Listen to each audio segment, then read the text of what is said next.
Good morning. It is day 4, and we're on our journey where we're looking at spiritual dejection. And again, we said that the spiritual dejection is kind of like a jolt, a trauma. Something has happened. We're despondent. We're maybe even drifting toward depression. And this is not an uncommon thing, but it's something that we have to know how to navigate to go through them and come out in a healthy way, moving ourselves toward God on the other side of spiritual dejection. We're going to look again at the life of David. And we're going forward a little bit in David's life. And now David is toward the last 7 years or so of his 40-year reign. And a lot has transpired. David, like many of the other men of his day, had married multiple wives. The kings particularly, that was a common practice. It was not the will of God. God tolerated it because of the times. It was never His will. So because of that, you had complex family structures. So in other words, you could have a brother and a sister who technically, they had different mothers. They would have the same father, in this case David, but different mothers, and so they were kind of related, but not entirely related like brother and sister. So what happened is that there was one particular brother, one of David's children. His name was Amnon, and Amnon fell in love with his half-sister Tamar. He ends up raping her. Now her full brother Absalom, he is enraged about this, what Amnon has done to his full sister, and intends revenge, and he waits until his opportunity, and finally he kills him. So when he kills him, he has to go on the run because now David, his father, is angry at him, at Absalom. Absalom leaves for 3 years. Finally, David allows him to come back.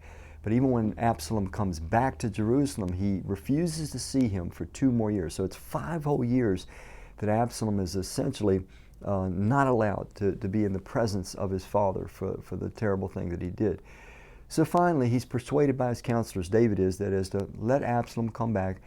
Now what David doesn't know is that Absalom has been angry at this time, and he's been trying to win over all the people of the kingdom away from David. When they would come to have a talk with David about some need that they had, he would capture them first, and he'd say, "Oh, if only I were king, I'd help you with this. I don't know if my dad will have the time or be interested, but boy, I would help you."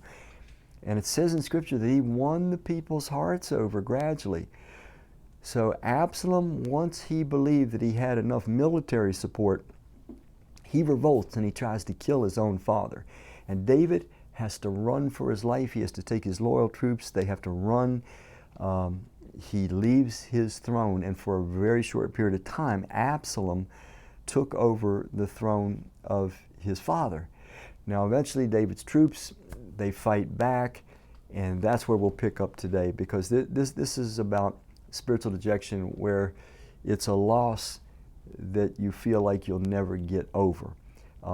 David, in having to fight back against his own son, ultimately it causes the death of his son. One of David's generals catches Absalom. Absalom is fleeing away in a battle, and he gets caught in a tree. The soldier spears him, kills him, and then the news is brought back to David, and I'll just read you his response. In chapter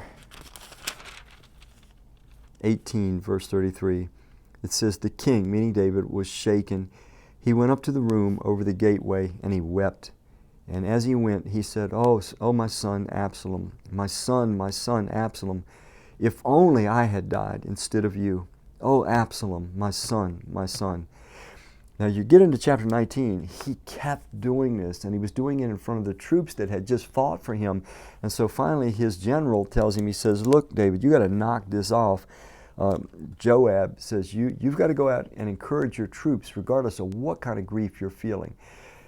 But David is in a terrible situation because the loss feels like something he can never, ever quite get over, the loss of his son.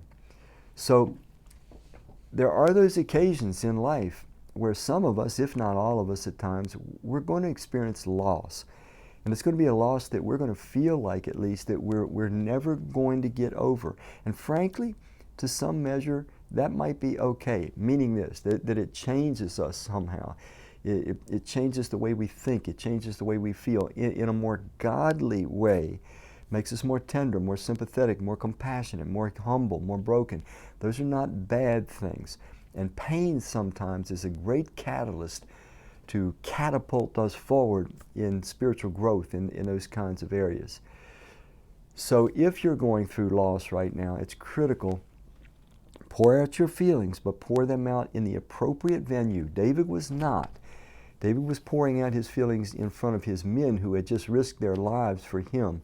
He needed to get along with God. He needed to get along with some safe people, some spiritual counsel, and pour out his heart until, though he would never be completely over his loss, he was over it so that it was developing his character instead of disintegrating his character further. As much as I hope, once again, that this is something that none of you will ever need, truth is we'll probably all need this at some time. Thank you.